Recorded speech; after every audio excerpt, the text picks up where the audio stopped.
నా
సైలెంట్గా ఉండండి.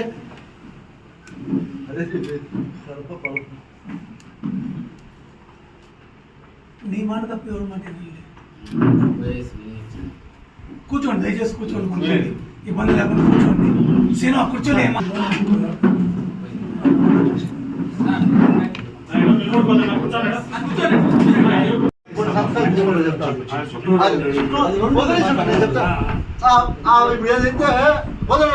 పబ్లికే వచ్చింటారు సార్, మాకేం అబ్జెక్షన్ లేదు చెప్పేది. పబ్లికే వచ్చినారు, అందరు సంతకాలు తీసుకొచ్చాడు ఇచ్చేది సార్. పబ్లిక్ కూడా వచ్చినారు. ప్రతి 6 నెలలకి 22,400 ట్యాక్స్ కడతాము. ఇప్పుడు ఇన్ని సంవత్సరాల ట్యాక్స్ కట్టించుకుని ఈ రోజు ఆ గోడ పెరిగింది, ఈ మూల పెరిగింది ఇప్పుడు అడిగితే ట్యాక్స్ కట్టించుకోకుండా ప్రతి సంవత్సరం ట్యాక్స్ చేసి 6 నెలలకు ఒకసారి కడతాం. 22,000 5 ఫ్లోర్లు కడతా ఉన్నారు. సార్ మీకు చేతులు జోడించి రాజకీయంగా మాకి 1,00,000 ఉంటాయి. మేము తప్పు చేస్తే వాళ్ళు నిరూపించింది, వాళ్ళు చేసిన తప్పులు ఏమంటే మేము నిరూపిస్తాం. కాబట్టి వ్యక్తిగతంగా దయచేసి మీ అధికారులు మా వాళ్ళ జోలికి రావద్దండి. దయచేసి మా వాళ్ళు ఆయన ఇల్లు కట్టుకోవాలి. ఆయన ఒకటే మీకు అందరికీ తెలియాల్సిన విషయం ఏమంటే రోడ్ వైడనింగ్ ఉండే స్థలంలో రోడ్ వైడనింగ్ ఉంది. మీరు చెక్ చేసుకోండి. ఏదైతే టౌన్ ప్లానింగ్ మీ దగ్గర ప్లానింగ్ ఉంది, ఆ ప్లానింగ్ అథారిటీ తెప్పించుకొని రోడ్ వైడనింగ్ ఉంది. ఆ రోడ్ వైడనింగ్లో షాపింగ్ కాంప్లెక్స్ కడతామన్నారు. ఆయన అబ్జెక్షన్ చేసినాడని చెప్పి హేమంత్ రెడ్డి అబ్జెక్షన్ చేసినాడని మరి ఎందుకు కోర్టు స్టే ఇచ్చింది?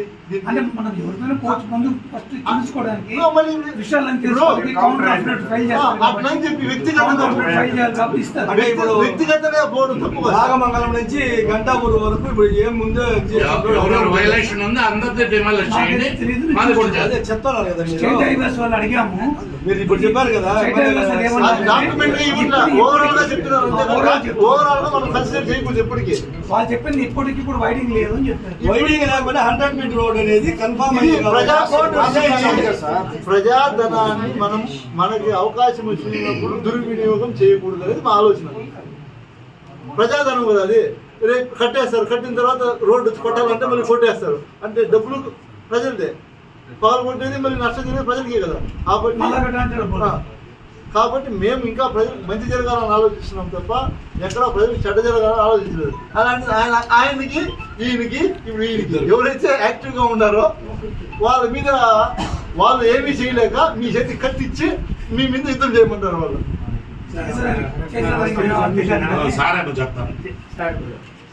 చిన్న సబ్మిట్ సార్, నేను 20,000 పర్మిషన్ తీసుకున్నాను, మీరు పర్మిషన్ ఇచ్చారు. నేను కట్టాను, గ్రౌండ్ ఫ్లోర్ ఫస్ట్ ఫ్లోర్ కట్టాను.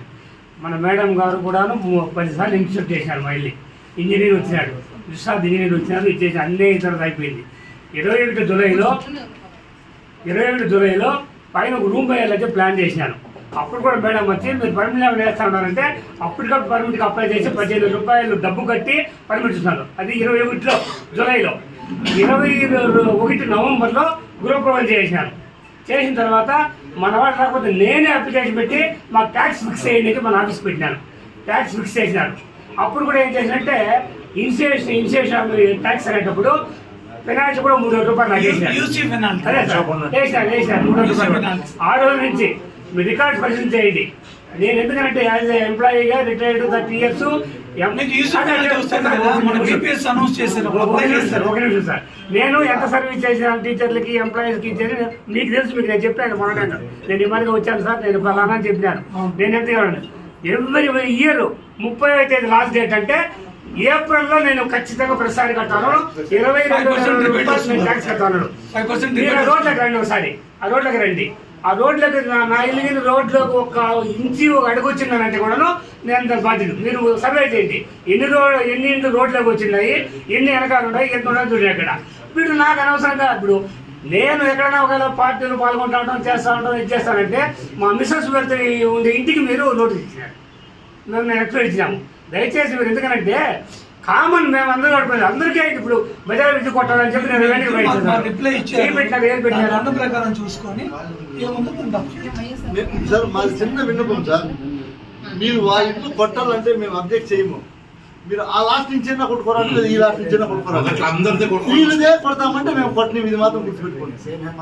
నేను ఒకటే పాలసీ, మీరు కొట్టండి, ఆ లాస్ట్ నుంచి కొట్టుకుంటారా నిన్ను, ఈ లాస్ట్ నుంచి మధ్యలో ఉంది వాళ్ళది, మధ్యలో కూడా కొట్టండి. మేము అటు చెప్పము. మీరు మధ్యలో వచ్చి దీన్ని మాత్రం కొడతామంటే మాత్రం ఖచ్చితంగా అది జరిగే పని కూడా దెబ్బతీస్తారు. మా వీధిలో సార్ 4 పక్కల కాంపౌండ్ వదిలి వెహికల్స్ కు పార్కింగ్ అన్ని పెట్టుకోండి. నేను ఒకటే అందరూ రోడ్లో పెట్టుకోవడం వెహికల్స్, ఎందుకంటే ఇంటికి దేనికి పార్కింగ్ లేదు, మెట్లెక్కించి 2 వీలర్ వెహికల్ పెట్టుకోలేరు.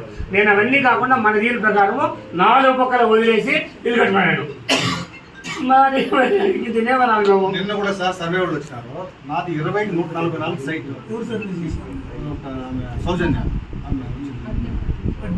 వచ్చిన్నారు. నాకు 20,144. నేను కూడా 6 అడుగులే, వాళ్ళు పక్క సైడ్ కూడా వచ్చేసారు. నాకుంటే 19.5 అడిగే, కానీ వాళ్ళు 20.5 అడుగుందని మనం నిన్న తీసుకొచ్చారు. ఎట్లా సార్ ఇదంతా నాకు అర్థమే కాదు. అక్రమంగా వచ్చి మీరు మొదలై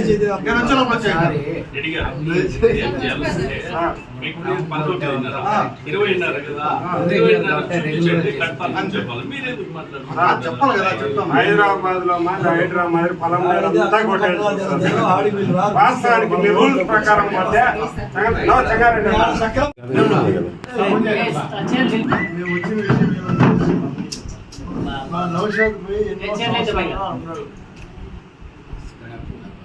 అదేదన్నా షెడ్ గురించి మాకు అభ్యంతరం లేదు. రెసిడెన్షియల్ ఏరియాలో కూర్చుని షెడ్ తీసేయాలి, షెడ్ తీయాలని మా భావన కాదు. అక్కడ ఏంటంటే చుట్టుపక్కల జనాలు అందరూ ఉన్నారు, ఈ పాత సామాన్లు అది చాలా వీళ్ళు కాలం మీద కట్టేసుకున్నా మేము పడుచుకోలేదు. షెడ్తో వాళ్ళ అబ్బాయి ఎవరు వచ్చారు, ఇంకా రాలేదు. రెసిడెన్షియల్ ఏరియా కమర్షియల్ ఏరియా పెట్టుకోమని నేను పర్మిషన్ ఇస్తాను.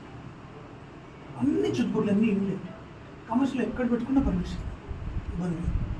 అందరూ ఆలోచించుకోండి, మీకు అన్నీ తెలుసు. షెడ్ రెగ్యులేట్ చేస్తాను. అక్కడ జరిగే యాక్టివిటీస్ మార్చమంటారు. అది కమర్షియల్ యాక్టివిటీస్ మొత్తం రెసిడెన్షియల్, అది కాక రెసిడెన్షియల్లో చెప్పండి. మీరు నోటీసులు ఇవ్వడం వాళ్ళ అబ్బాయి వచ్చాడు, క్లియర్గా చెప్పాను, మీరు బుజ్జిని మానేస్తే దాన్ని రెగ్యులైజ్ చేసి ఏదో ఒకటి చేద్దాం, కానీ ఈ పక్క మాత్రం కాలం మీద పెట్టుకున్నాను. అది లోపలికి మార్చుకోండి అని చెప్పాను. 1 సైడ్ మొత్తం కాలం కూర్చోండి, 1 సైడ్ కాలం మీద దాన్ని మాత్రం లోపలికి పెట్టుకోండి, మిగతా అంతా పెట్టుకోండి. యాక్టివిటీ మార్చండి. అది ఓకే. లెటర్ ఇచ్చాడు నిన్న లెటర్ ఇచ్చాడు. ఇప్పుడు ఉన్నది మనకి 2-3 ఏదో కంప్లైంట్స్ వచ్చి ఇంకోటి ఇచ్చాడు. నిన్న మొత్తం ఎక్స్ప్లెయిన్ చేస్తూ మాకు లెటర్ ఇచ్చాడు, రిక్వెస్ట్ ఇచ్చాడు. మా సమక్షంలో మెజర్మెంట్ చేయాలి, మా సమక్షంలోనే ఇది చేయాలని ఇచ్చారు. దాని ప్రకారం అదే మార్చుకుంటాం, మాట్లాడుతున్నాను. ఇబ్బంది ఇది లైన్ ఏమంటుంది, ఎక్కడున్నాడు, ఇక్కడ ఉన్నాడు కరెక్ట్గా గుడి ఆనుకున్నాడు. ఒక నిమిషం నేను ఎగ్జాంపుల్ మిమ్మల్ని అడుగుతున్నా. చూసాను. లేదు ఆడికి లైవ్ లో ఏమి ఇబ్బంది లేదు, వస్తాను కదా.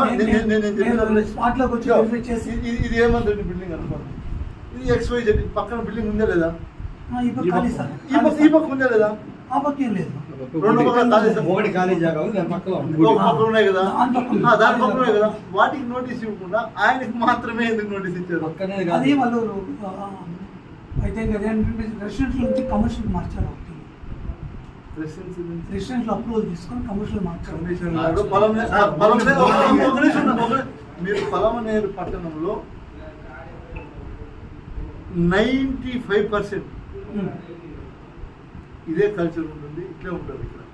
మీరు కావాలంటే నేను కూడా 5 సంవత్సరాలు శాసనసభ్యుడిగా ఉన్నా, మీరు కావాలంటే వెరిఫై చేయండి. మీకు అట్లాంటివి ఏదైనా రెగ్యులరైజ్ చేసి ఇచ్చేసేయండి, మీ ద్వారా చేసేయండి, ఇంకా మంచి అవుతుంది. ఏదైనా రెగ్యులరైజ్ చేయాలంటే, ఎందుకంటే నాట్ ఓన్లీ ఇది, నేను అందరికీ కూడా చెప్తాను, ఆ పార్టీ ఈ పార్టీని మేము చెప్పండి, అందరికీ కూడా రెగ్యులరైజ్ చేసేయండి. వాళ్ళు నోటీస్ ఇచ్చి వాళ్ళని ఇబ్బంది పెట్టి ఏమొస్తుంది, వాళ్ళు మళ్ళీ కోర్టుకు పోవాలా, కోర్టుకు పోతే చేస్తారు. ఊరికి మీ మీద ఎందుకు ఊరికి ద్వేషం పెట్టి మీరు వచ్చి అధికారికంగా ఉండి మీరు రాజకీయ ఒత్తిడికి ఇవన్నీ చేస్తే మీకు ఇబ్బంది వస్తుంది. నా బాధ రాజకీయ ఒత్తిడి చేయాల్సిన పని లేదు. నేను లాస్ట్ 10 years పని చేస్తాను, మీరు ఎందుకు చూశారు. ఇది ఇంకోటి ఏమంటే లాజిక్ మీకు తెలియదేమో ఈ సబ్జెక్టు. 2017లో 18 ప్లాన్ అప్రూవ్ అదే 2017లో ఇదే టీడీపీ గవర్నమెంట్లో ప్లాన్ శాంక్షన్ అయ్యి కట్టుకున్నాడు. అప్పుడు ఎవరు అటు చెప్పలే. ఈరోజు ఆయన తెలుగుదేశం పార్టీలో జరుగుతున్న అక్రమాలు దౌర్జన్యాలని అడ్డుకుంటున్నాడు, యాక్టివ్గా ఉన్నాడని చెప్పి వ్యక్తిగతంగా మిమ్మల్ని వాడుకుంటున్నారు తెలుగుదేశం వాళ్ళు. అందుకే నేను చెప్తాను, కాదు మీరు స్వతహాగా మీరేం చేయట్లేదు పాపం, మీదేం తప్పులేదు. మీ ద్వారా వాళ్ళు విశ్వరూపాన్ని బయట చూపిస్తున్నారు అనేది మా ఆవేదన, అంతే.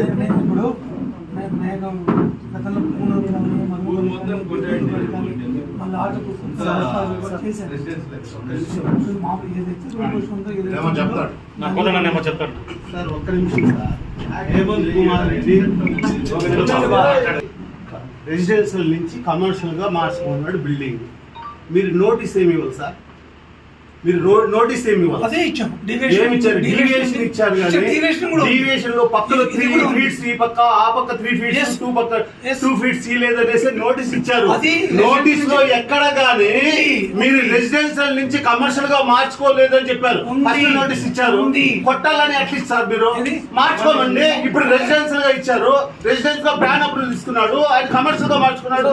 మీరు నోటీస్ ఇచ్చి దానికి అమౌంట్ కట్టించుకోవద్దని కమర్షియల్ గా మార్చండి. అదే ఫస్ట్ మేము ఇస్తాం, వాళ్ళు రిక్వెస్ట్ చేయాలని. మాది రెసిడెన్షియల్ కమర్షియల్ మీరు ఎన్నెళ్ళు కనుక్కుంటారు? 2017 నుంచి ఇప్పటి వరకు 26 10 సంవత్సరాల తర్వాత మీరు ఐడెంటిఫై చేస్తారా? ఇప్పుడు వచ్చింది ఒక పని చేయండి, అక్కడి నుంచి ఫస్ట్ బిల్డింగ్ నుంచి ఇవ్వండి, అక్కడి నుంచి వస్తే ఇచ్చేయండి, అందరిది కొట్టండి, అందరిది ప్రతి ఒక్కరి యాక్షన్ తీసుకోండి. షెడ్ పెట్టాడు, ఏమైనా పబ్లిక్ వచ్చి చెప్పారా? స్టాప్ ఎంతమంది ఇచ్చారు సార్ నోటీసు? ఇవ్వండి, ఎంతమంది ఇచ్చారు? పబ్లిక్ ఇచ్చిన నోటీస్ ఎంతమంది ఇచ్చారు చెప్పండి సార్. ఉద్యమం ఊరికే ఎందుకు సార్? అతను ఏదో బిజినెస్ చేసుకుంటా ఉన్నాడు. ఇప్పుడు అక్కడ ఇబ్బంది ఉంది అంటే మార్చేదానికి టైం గా ఇవ్వండి, మార్చుకుంటాడు. ఇబ్బంది పెట్టిస్తాడు. స్క్రాప్ లో మార్చేదానికి వచ్చిందా సార్? 1 week స్క్రాప్ మార్చేదానికి అవుతుంది. 2 లోడ్లు 3 లోడ్లు స్క్రాప్ ఇప్పుడు రాలేదు. 53 ఏళ్ళు వచ్చింది సార్. 53 ఏళ్ళు వచ్చింది సార్. ఎవరు ముందు పెట్టండి సార్, అబ్జెక్షన్ మేమే ఇచ్చేస్తాం రేపే. ఎవరు అబ్జెక్షన్ ఇచ్చింది?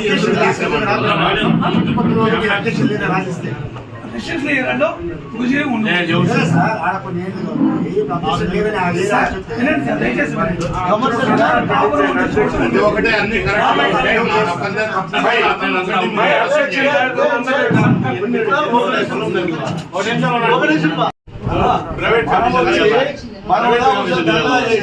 ఆ రోజు టీపీఓ గారిని కమిషనర్ గారిని పిలిస్తే మీరు రారు. నిజమైన ఎక్కడైతే ఉన్నాయో అక్కడికి రారు.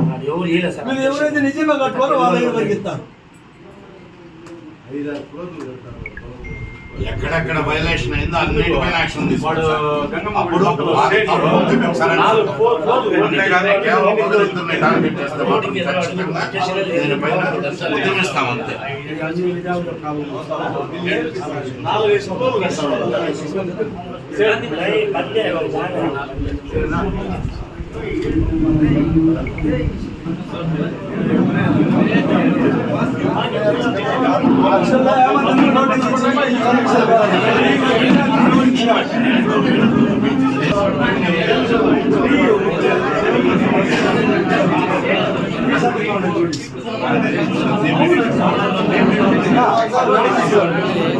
వాళ్ళు